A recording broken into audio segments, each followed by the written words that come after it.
Free your mind now. Be part of People's Pan-African Parliament, the Pan-African Pyramid Debate with your speaker, Andrew Irumba Katusabe. A very good evening, ladies and gentlemen. In Pan-Africans, we say, dear comrades. My name is Andrew Irumba Katusabe, your speaker, and this is the Pan-African Pyramid Show. This is the People's Local Parliament, the Pan-African Parliament that sits here every Friday from 5 to 8 p.m. at Fairway Hotel. For you, those of you who are actually following us via our social media online, we are live at Fairway Hotel. This version runs here from 5 to 8 p.m. on Friday, and on Saturday the same recorded version runs on NBS TV from 4 to 5 p.m. There is a friend, he found with him a young girl hockey with him. That girl should also stand up. I picked up that girl today. She's a degree holder. She has come here to share her story. I'd like you to use a minute to speak. I'm Karunji Duffy. I'm so grateful to me. I call him my father. Thank you, Father. They supported me to go and study. When I finished senior 6, I didn't know that I would go to the university and study, because I didn't have that hope. But this, my father had a friend, and we are from the same village, we know each other, and even the family. He said, no, Pan-African, take some children or students to continue their studies in higher institution or in the university. Then they gave me that opportunity. I went to Metropolitan International University. I took a course of social work and social administration. Now I graduated last week. I thank God for him, and he's a very good man and hardworking man and loving people. Everyone who's come to him, he can welcome everyone the way you are. I thank God for him. Thank you so much. I know you're not a good speaker. Thank you so much. For me, once you get bachelor's, you have enough brains now to look for a job. 21st December 2013, Parliament passed anti-homosexuality bill. When the president acceded to it and it became law 2014, some gentlemen, one of them Mtoro, Andrew Mwenda, Uluko Nyango, and so on, they were 8, plus some other NGOs, went to court, constitutional court. The argument was that the parliament that passed the law that the president assented to become a law had no quorum. Constitutional Court on 1st August indeed referred the law back to Parliament. 2014, today 2023, the law had never been retabled. Meanwhile, LGBTQ plus and plus, they are growing. On Monday, we petitioned the Parliament, and on Tuesday, Honorable Asman Basaliwa, he has been given leave to leave Parliament to go and concentrate on writing this bill, bring it back to Parliament, Parliament discusses and passes it. So that's why today's topic is now focusing on, with the retabling of the LGBT bill in the Parliament, how best can a new law protect African values, cultures, and traditions. Thank you so much, Honorable friend Mukasa, for accepting our invitation. There has been a lot of confusion because I'm a human rights activist. And human rights activists have thought and taken it upon themselves at the subconscious level of their brains to believe that homosexuality and lesbianism are actually a right. And that one of those, whoever accedes to the realm of championing human rights should, in the circumstances, equally support the same. I do not subscribe to that view. There is a clear dichotomy between being a human rights activist and the rights of those fellows that, in my opinion, and in the opinion of all Africans, by the way, we regard as negative rights. I would like to say, come again. These are negative rights. They are extremely negative rights. They are human rights. Someone also told me they are human wrongs.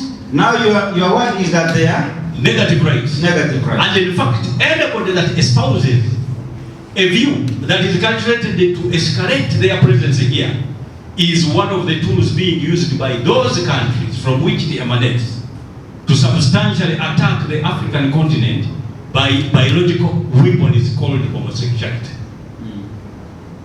I would like anybody to tell me one substantive result of a homosexual activity. Whether biological, except that in my opinion, whoever participates in the same, the results are commercial, economic, and even one must lead oneself into either prison or a hospital, depending on the laws that exist in a country. So why would one participate in the same? But I am now in limine stating properly that one must, this is what Uganda must be careful about. Because these are negative rights vended by the great nations of the world. The world has got close to 195 countries. In your legal wisdom, you're saying these are not human rights, but these are negative rights. Okay. And those defining them as rights, it is because it is a pussy word in their own community. Pussy word. Let's find another word for pussy word. It is a comfortable reference. Or a camouflage. Or a camouflage. That it is a chichi and ladida. It is just. It is a pretentious reference. Okay, pretentious reference. Let's take that to them as a right. Yeah, but while actually these are not rights in the circumstances. Okay. Reports have come out, scientific reports, and pursuant to such reports, we will not kowtow to such vices to escalate on the African continent. Free your mind now. Out of the 195 countries in the world, 69 countries have forbidden these activities. Out of 53 Commonwealth countries, 36 countries have forbidden this conduct. Uganda must vie to forbid the same at all. Now, when we talk of cost, we know what we mean. The cost is going to be immense. Yeah. I remember the day the anti-gay bill was presented in the House and passed into law, signed into an act by the President of the Republic of Uganda. I was on the same flight with Professor Dumba, who at the time, I think was the Vice Chancellor of Makerere University. He was extremely perturbed because one of the sponsored programs and projects, scientific programs and projects, particularly to do with the cancer, the sponsors thereof had withdrawn immediately their sponsorship. The reason? Because of Uganda having passed the Anti-Gay Act. But gay has nothing to do with cancer. Yes, and Mr. Regional Speaker, very seriously we need to address this. I met Mr. Navirano. The next day, he was equally perturbed because he was the head of the executive director of Uganda Development Authority at the time. An email had emerged from the United States with the effect of cancellation of all our markets to do with export of coffee to the United States. But the coffee has nothing to do with LGBTQ. Exactly. Now, which means that we have got LGBTQ on one side and sponsorship and markets by the Western authorities on the other side. One wonders, why do you sponsor LGBTQ? And I posed this question when I was addressing the media. That there are people like me who are engaged in the normal sexual conduct between man and woman, and we are never sponsored. That homosexuality, LGBTQ, whatever the name you want, because the nomenclature adopted usually is aimed at obfuscating the exact clearness, the exact clarity of what it actually is. So you can call it LGBTQ, but this is homosexual and lesbianism. In my opinion, I even get angry when I speak. For men, I can know that they engage and administer sexual intercourse by using several other addresses other than the known address of sex. But now for the women, without any tools of trade, what do you do in the circumstances? So those kinds of jokes, we cannot allow them to exist in our societies. Africans are very clear. We know that even when you are going to fight a monkey, to fight a lion, to fight a hippo, you must move with a spear. If you want to go and fish, you must have a net or a hook. Now, for the women, when you are heading for sexual intercourse between another woman, what do you have? Right, Honorable Speaker. What do you go with? What do you go with in the circumstance? What are the tools that you use that you can Free your mind now. Right, Mr. Speaker, we know how powerful the proponents are. We must prepare Africa to partake of the circumstances. But what we must do is that whatever the case, whether we have the materials, tools, and that are also equally attendant to the fight, we must have one major resolve, that our own norms and the normative establishment of our society must be maintained. Population is a tool of development, and whether our population is referred to as parasitical in nature because we have not yet really economically uplifted it to be equivalent to a demand of what has been supplied in our economy. We know that with the progress, industrialization, and all and sundry, our population will definitely be interpreted into development as that population of China is in the circumstance. Say no to LGBTQ, say no to homosexuality. I thank you very much. Free your mind now. As an African man, what would you wish not to miss in this new law? All of the simulative instruments, all of the simulation. Simulation is conduct, act, inference that gives no other reasonable hypothesis other than tending towards homosexuality and LGBTQ. What is that kind of conduct? The method of dressing. Young people now are fond of dressing in such a way that they expose their buttocks, and you do not know for what major reason. They all have trousers about to fall. They have got buttocks exposed completely. Now, let me tell you, young people, that is conduct engaged in by those that have been exactly attacked. They have been, homosexual activities have been administered against them, and behind is so hot that they are exposing it to air and the air. Now, in Uganda, what are you trying to do? Then, number two, you are either trying to get rid of the huge temperatures that have been generated out of homosexuality, or you are exposing the buttocks as a method of invitation. That those that need to come should now, of course there is evidence that I have everything available for you to do whatever you want. Now young people must be forbidden from dressing the way homosexuals dress. Number two, it must So be the parliament must entrench the code of dress in Africa, in Uganda. all particulars regarding simulation must be provided for. Now, the standard called simulation must be attracted and entrenched in the law against homosexuality. In my opinion, what we ought to have done was an amendment of the penal code. And I think my senior lawyer would also agree with me. Yeah. But if you imagine with a new law that will accompany itself with a lot of upheavals, a lot of problems, a lot of bans, a lot of, even including loss of markets, yet you would have amended the penal code. The way we amended it in 2006 to include aggravated environment, aggravated. So there must be simulation as a standard should be established and invited into the law. And in number two, we must include aggravated homosexuality. Now, where aggravation is in such a way, number one, with reference to the age of the person that has been lured into the act.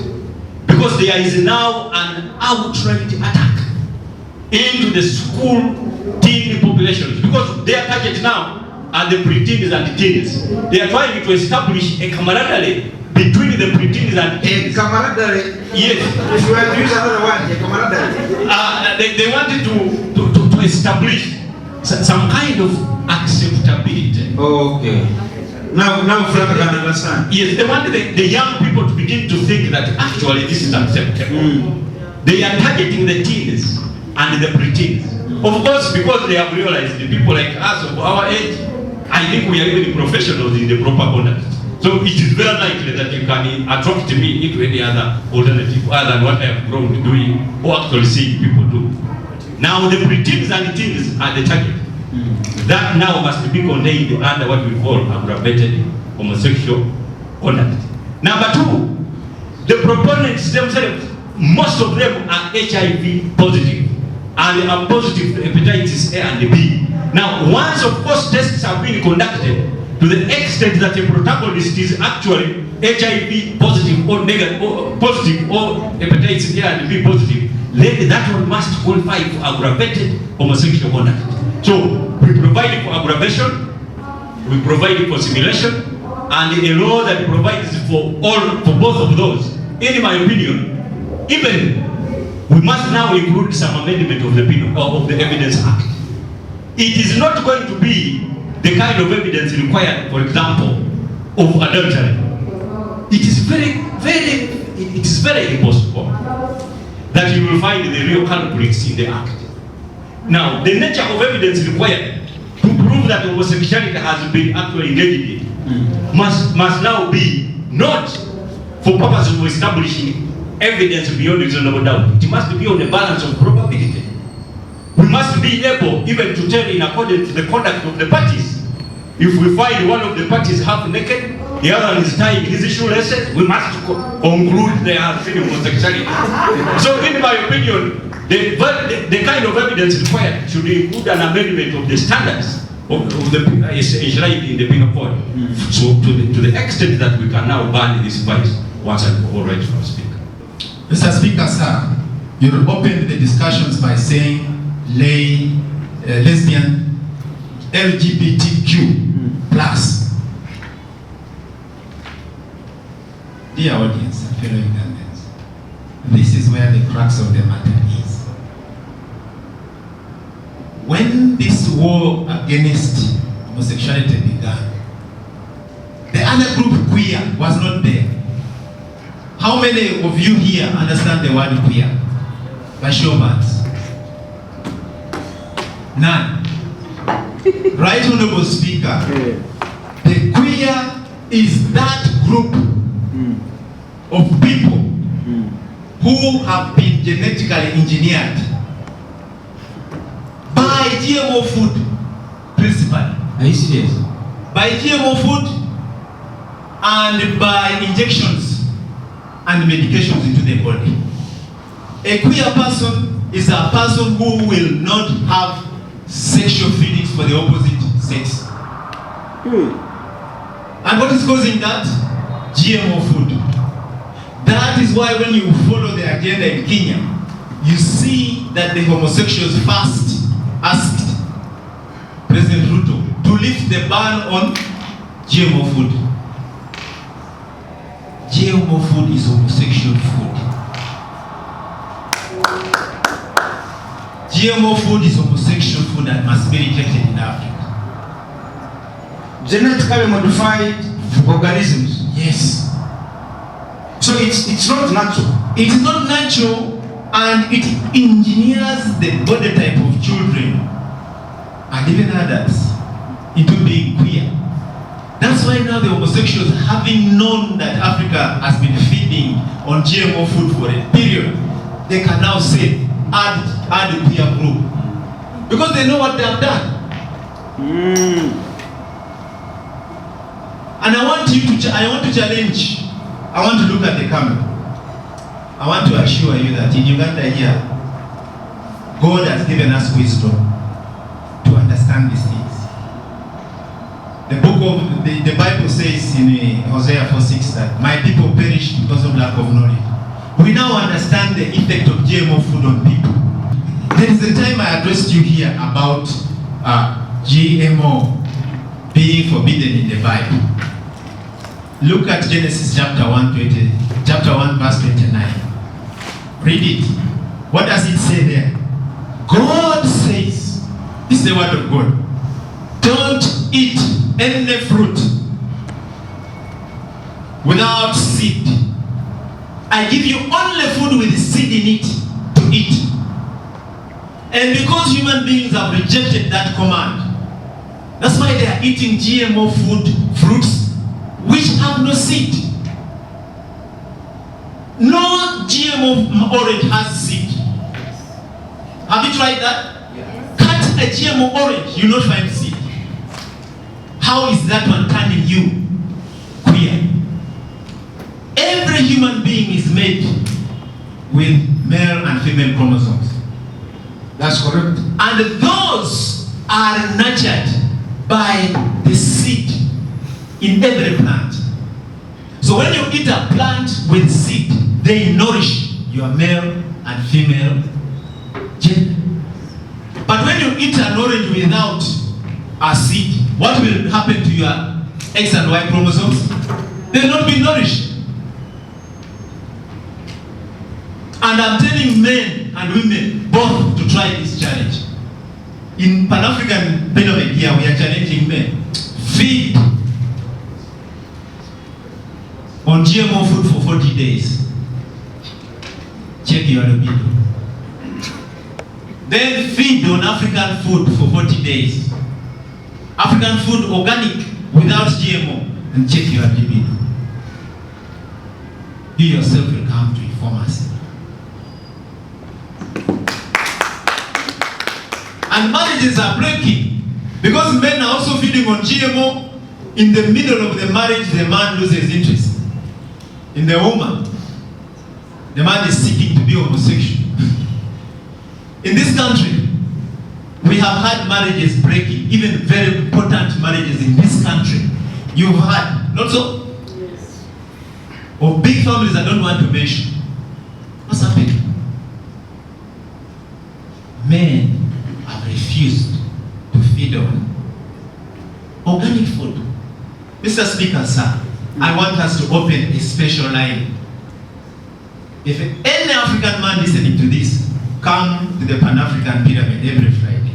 We shall have a separate discussion on how you are killing your family, killing yourself with GMO food. Now, have you not seen queer chicken? Have you not seen them? Do you know broiler chicken? Broiler, yes, we know. What is a broiler chicken? Is it male? Is it female? Do you know those things, those white chicken? Are they male? Are they female? They're in the middle. They are homosexual. They are. I'm telling you, they're homosexual. They are queer. I want you to pick that white broiler. Take it home. Put it next to a female, a hen. It will never mount. Do that experiment. Get money from your pocket. Go and buy a broiler chicken. Take it home. If it is a male, it must mount. And if it is a female, it must be mounted. None of the two will happen. So it is a queer chicken. And that chicken, when you eat it, it will make you queer. What you put in is what you become. A human being is what you eat. This is open science. And Mr. Speaker, sir, God has given us wisdom at this time. God has anointed us with wisdom to fight this fight. I go to the layer chicken. These also are homosexual chicken.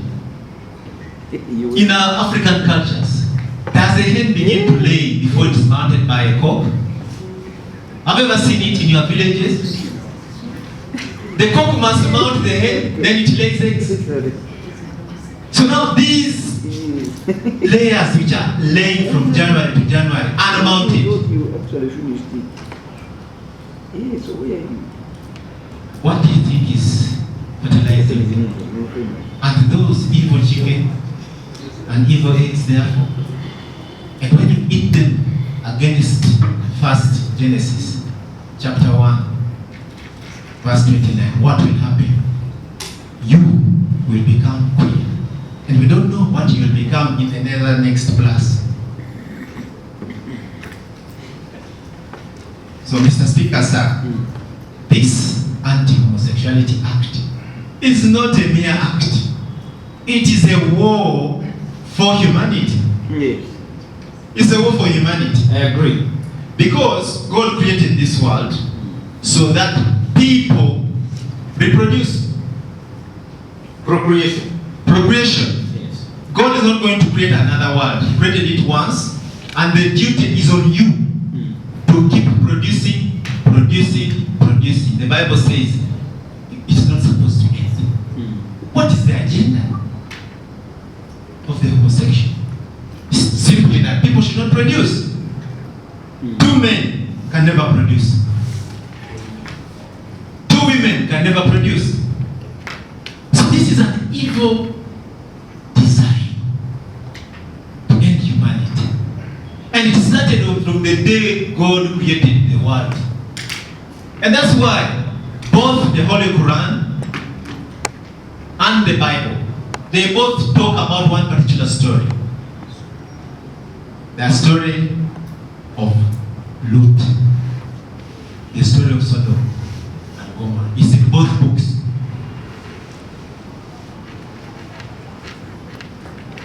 So some of us are not just lawyers to make money, but we are lawyers to fight the cause of God. And we shall fight it without fear or favor. Why do I say so? I say so because the spirit of homosexuality is in the upper sections of our society. The people who are homosexuals in this country are not cheap, poor people. The villagers in the rural areas, by the way, they are not even affected much. This problem, is here in the city. Sons and daughters of ministers. Why is it that almost every homosexual club is guarded? In Uganda, you cannot touch them because their parents are ministers. And I want to appeal to the Uganda police force. If you are sent to guard a minister, you are not sent to guard also his homosexual children. This nation will open fire on UPDF or police found guarding homosexuals because people are tired. So actually, in other countries, homosexuals are in danger, but in Uganda, homosexuals are untouchable.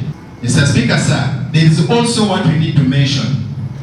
The mere passing of this law does not guarantee its enforcement. Why? Because even the other laws in the penal code are not being enforced.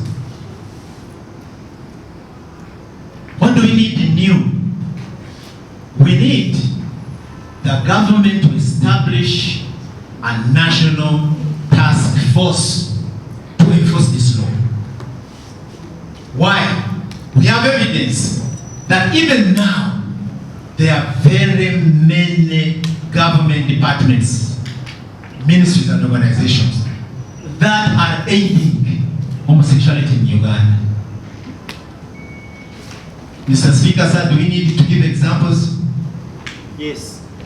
Number one, Mr. Speaker, you know very well that God created human beings in such a way that, Mr. Speaker, penetration through the anus is hard. How do the homosexuals do it? They use lubricants. Yeah. Also, you have heard? You even know that they use lubricants. And lubricants are being imported by the Ministry of Health. even that. There is somebody who told us on this platform here that homosexuals use lubricants, and those lubricants enter this country through a partnership between the ministry and some American project. I think he told us here. You remember him? He was a boy called Elisha. You know his name even. Yeah, so you're also twisting me. Yes. So, the second thing is the police. The police pretends not to know who is promoting the vice. Yet I tell you, during the court case, there were 2 organizations which went to court. And those organizations openly said they are pro-homosexuality. One of them was allowed by government to operate for 9 years, since 2014. And that is the organization which went and sponsored the Kasese district local government to pass a bylaw pro homosexuality. But this is an organization that has already been known. Why does the government allow it to proceed for 9 years? Is the police working? They are not. Why should an organization operate here when its objectives is to promote homosexuality, and they have even sworn an affidavit and gone to court and said, we are fighting for homosexuals? Have you seen that? Why does the government not do away with them? if they say they are fighting for homosexuality. The law must catch such people. But even before the law catches, even the old law, the police would have used it. The Penal Code Act. The Penal Code Act. The police not using it. Actually, the boy told us on this platform that when they arrested the executive director of SMARC called Frank Mugishi, they got a telephone call from the biggest office in the police, the second biggest, to release the man. And yet, the police claimed to be investigating. Like the other time, the police claimed they found gay books that had entered this country. But we spoke on this forum and we said, those books came through a particular former Secretary General of UNATO, who was a Ugandan teacher represented on the gay board of international aid. Are you convinced government is working? By all means, no. So now, what we need is a national task force to support the president. Our president is clearly against this act, but his government officials are not supporting him. We need this national task force to be formed so that people volunteer their brains, put together their brains, support our president. Our president is going to be let down if we are not careful. Even that vote in the House, Mr. Speaker, whereas you say you are sure, people are already suspicious. People are already suspicious with this parliament that loves money, and with money being dangled. Let us watch whether the bill will pass. But we as Pan-Africanists, we have plan B. That plan B is that we are still continuing to collect signatures. If you have not signed in the book, please do sign. We are collecting signatures to reach 1 million. So that if the parliament does not pass the Anti-Homosexuality Act, You go for referendum. we shall go for a referendum. Plan B. Let me see. Okay, not like this, it's not fighting. Like us. Free your mind now. Finally, Mr. Professor. Speaker. Finally, Mr. Speaker, we should also look at what we can do as a people. As a people, this is a Christian nation, and we are not fighting against homosexuality because we are targeting a particular pastor. No, we're not targeting a particular pastor. We're not targeting a particular group or political party. We are fighting for God. So what can you do? Please, get back to your families. Sit with your parents. Open the Bible or open the Quran. And you're going to see that in the Bible and in the Quran, this act is rejected. Then move out of your family. Go to your local council LC1 chairperson. Ask him to call a meeting, a village meeting, to discuss this matter. Identify the rooms, the homes, the drinking places that have got this vice in your local council one. Notify us. The entire United States of America is pro-gay. What is happening is that the political party of Biden, which is the Democratic Party, for them, they have an alliance with homosexuals, okay, abortionists, and all those evil groups. Their voting power is with the Democrats. But we have the Republican Party in the United States of America, which is led by Christian conservatives like Donald Trump. When they get into power, they will give visas to the people fighting homosexuality. And they will deny visas to homosexuals because the Republican Party stands for Christian values. Also, in Europe, there are many parties that don't allow allow homosexuality. But what is happening like in a country like Netherlands, the party in power has forced legalization of marungi, of opium. You just now smoke freely. Prostitution, open. Sexual homosexuality, open. Now, in Uganda, we now need parties to come out openly. That's why I thank the young man who said it is time for political parties to come out and stand for or against homosexuality. I challenge the National Resistance Movement to support the president openly, or we shall also blacklist them as pro-homosexual. I have an example. The people who went to the court in 2014, they were not NUP, they were not FDC, they were NRM, Fox Odoi, NRM. And after the law was cancelled, Fox Odoi was promoted to become chairman of the Human Rights Committee of Parliament. That's one of the reasons we are not sure about the fate of this law. Because Fox Odoi, who is NRM, is now the chairman of the Human Rights Committee of Parliament, where the law is supposed to go. And he went to court as a homosexual, supported. Now, talk of the national NUP. They went to the European Parliament with Frank Mugisha. And you cannot fight homosexuality in this country if you don't fight Frank Mugisha. And some of us who have come out, we are going to fight him. Whether he gives money to the president's office or to the president's brother, this country is ready for war. In the name of God.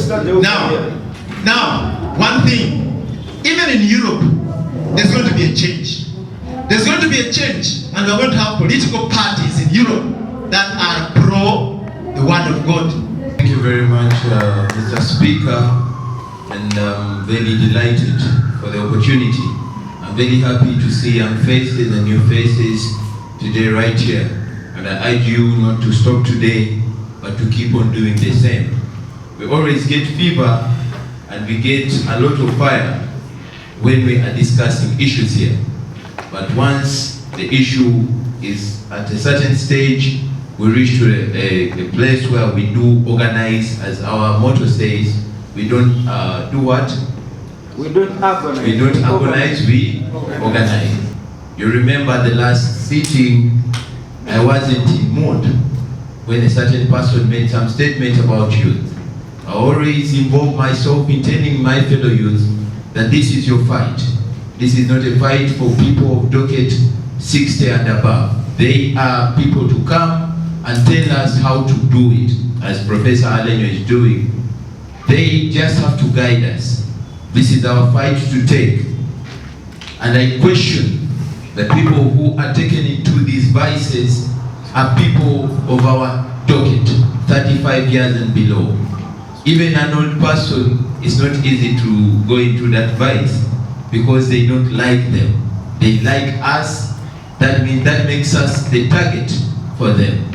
We are the people who face the high precaution that problem.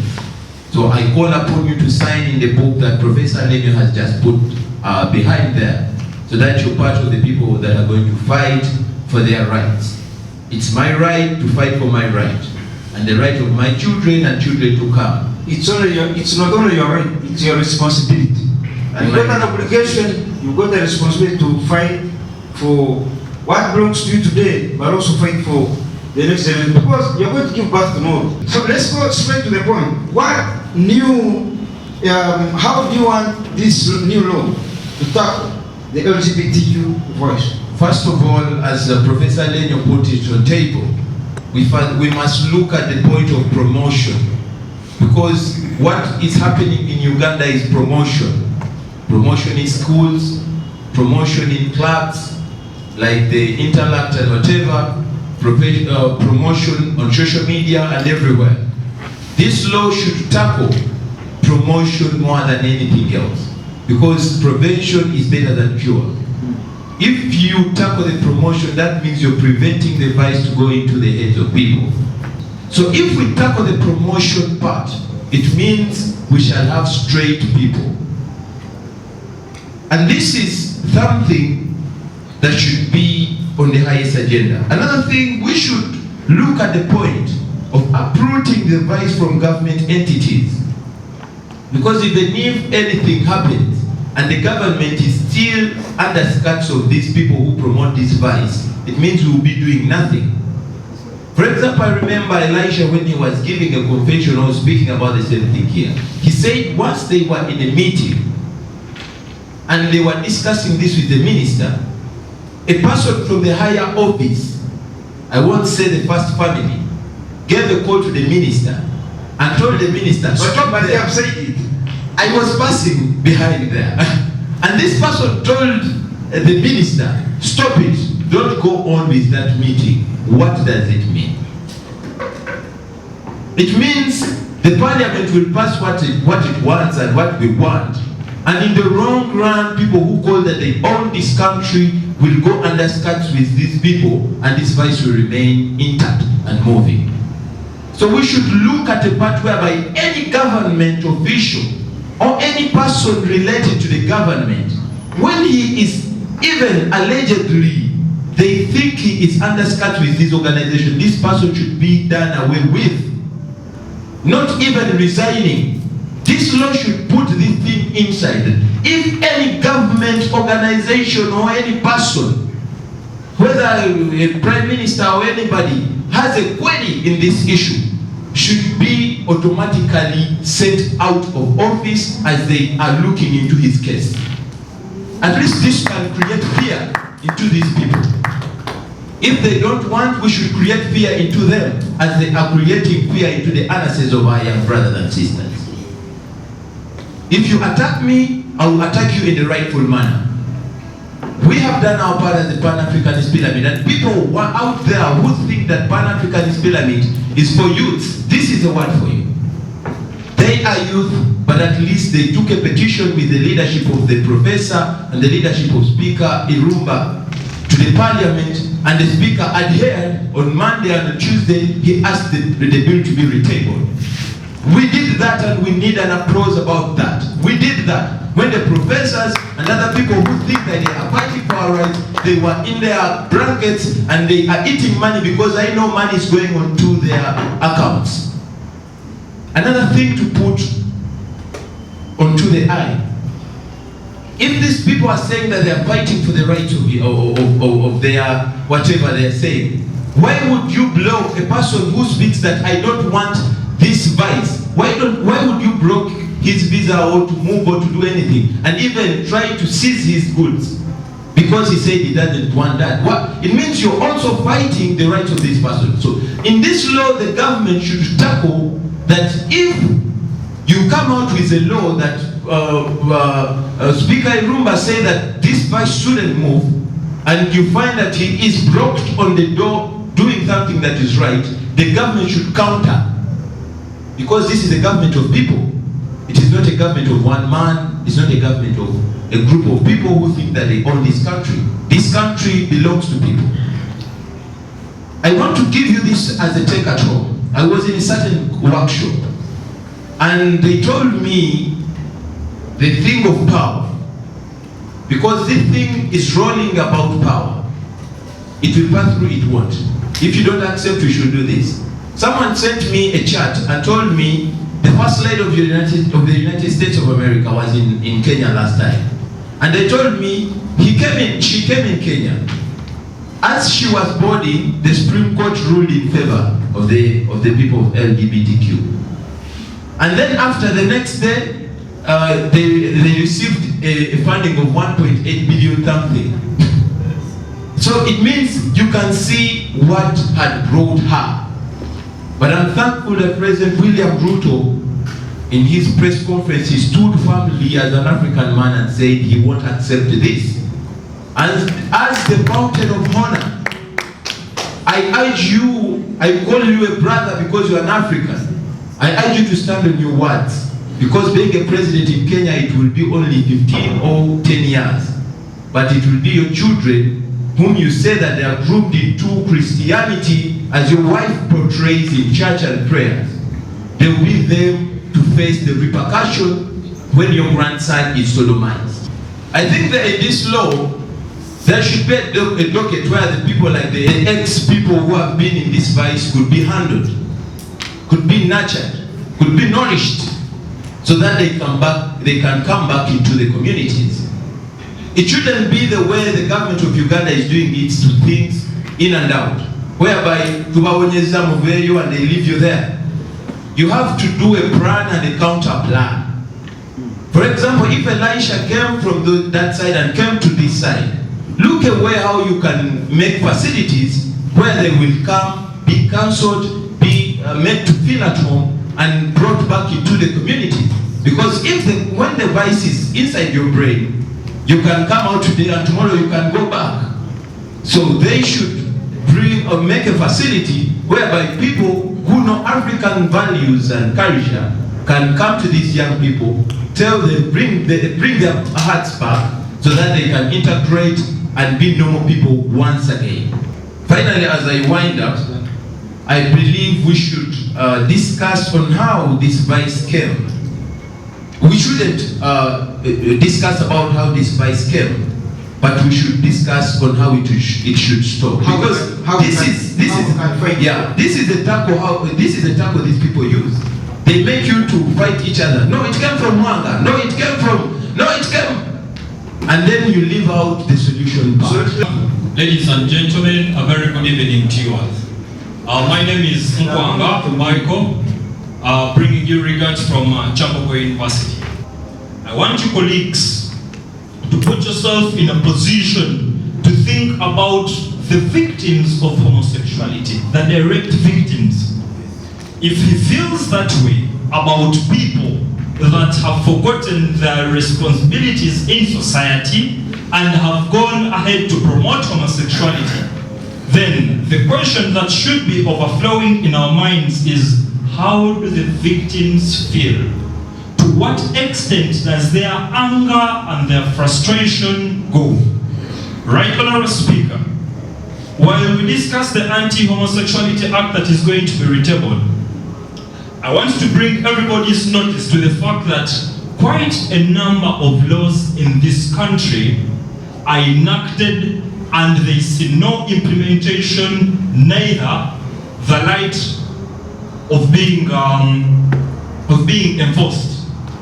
Article 126 of the Ugandan Constitution says, judicial power is derived from the people and shall be exercised by the courts established under the Constitution in the name of the people in conformity with the law and with the values, norms and aspirations of people. That is Article 126.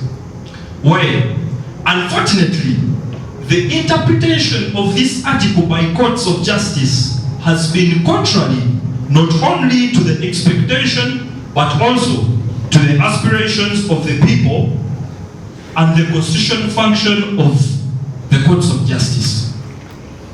Article 237 on land ownership is the same. Article 129 that speaks about judicial powers being exercised in conformity with the judicature is also not any different. What am I trying to show you? A number of laws are enacted and they do not see the light of proper implementation. Well, we need to focus more about how we implement and how we operationalize, because that is where the gist is. Fellow Africans, I want to bring it to your attention that one, having an act is more of weaponry, it is machinery. But you and I must provide the army. We have a law in place. The question is, how do we ensure this law is going to be implemented in the rightful manner? Victims are going to be helped and the offenders are going to be brought into book. I want to assure you that Uganda is taking a bold stand, which bold stand is of course going to have conditionalities.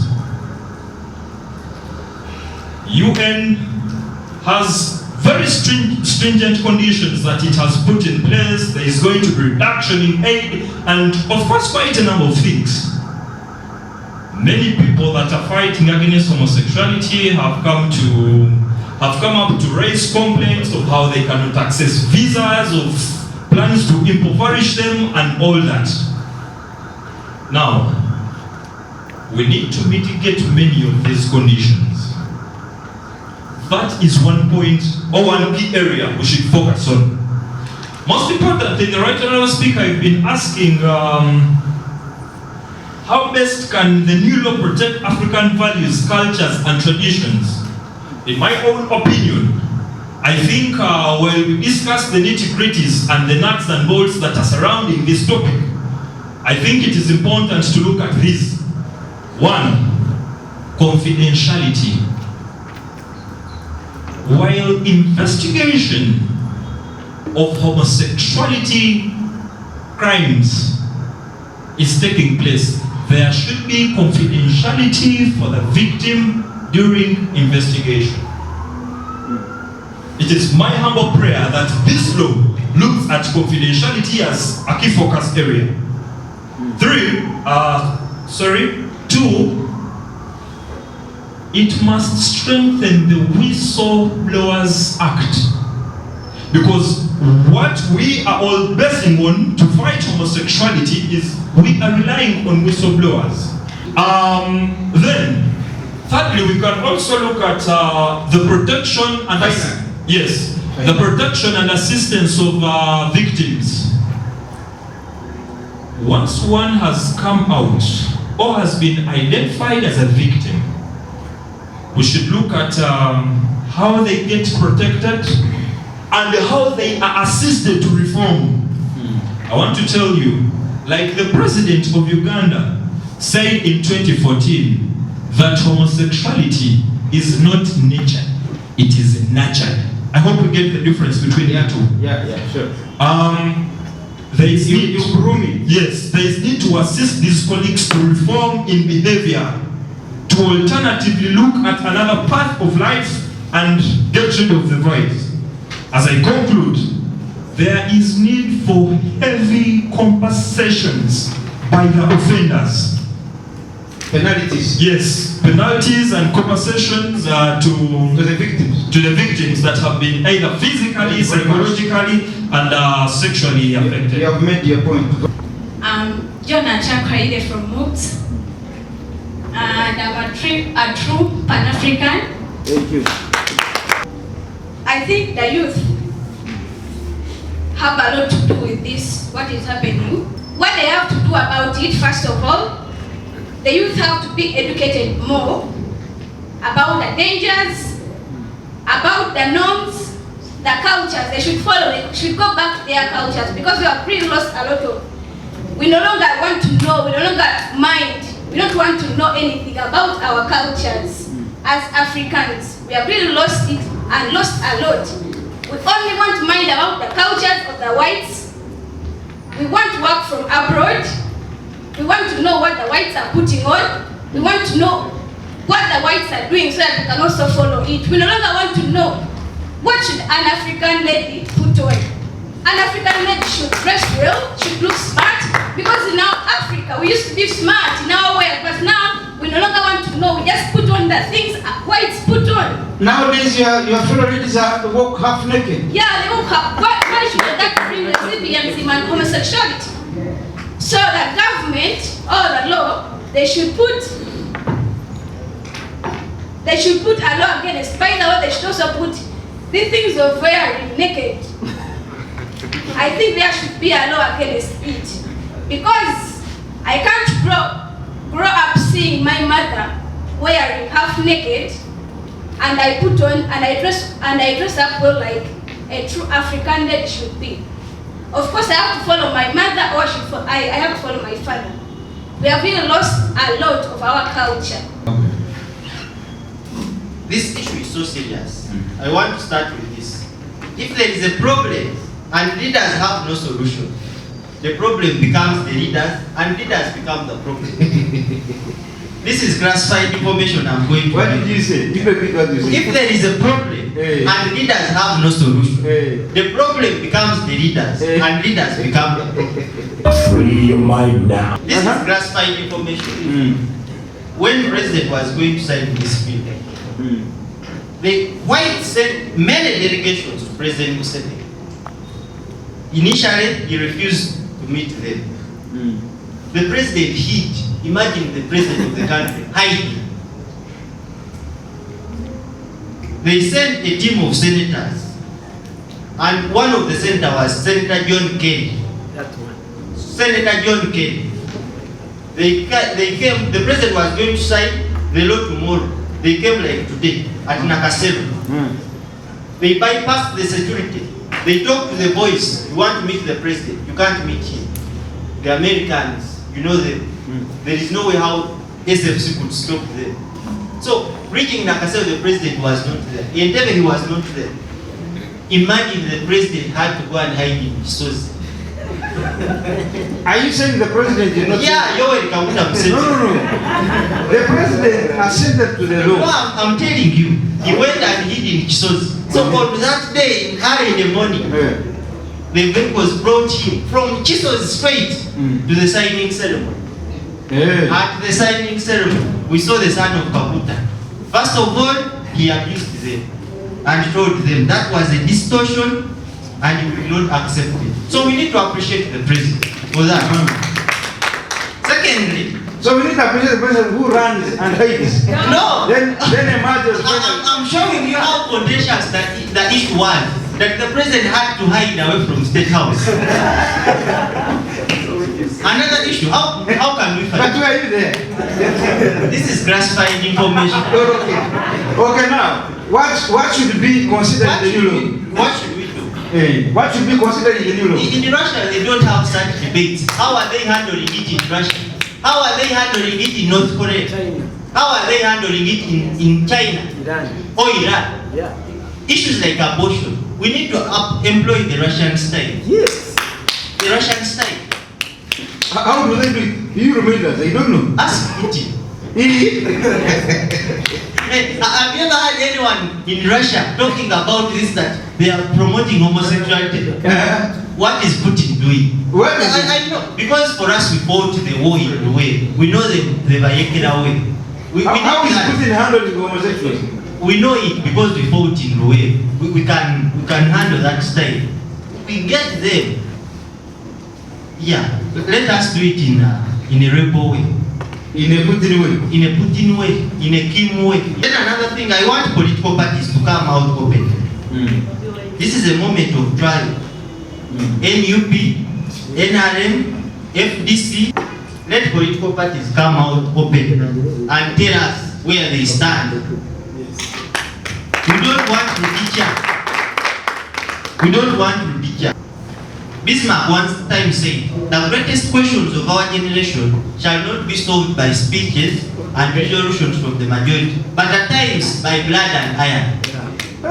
Yes. The greatest questions of our day shall not be solved by mere speeches and resolutions from the majority, but at times by blood and iron. How are we Free your mind now. Thank you so much. Let's meet here next Friday, same time, same place.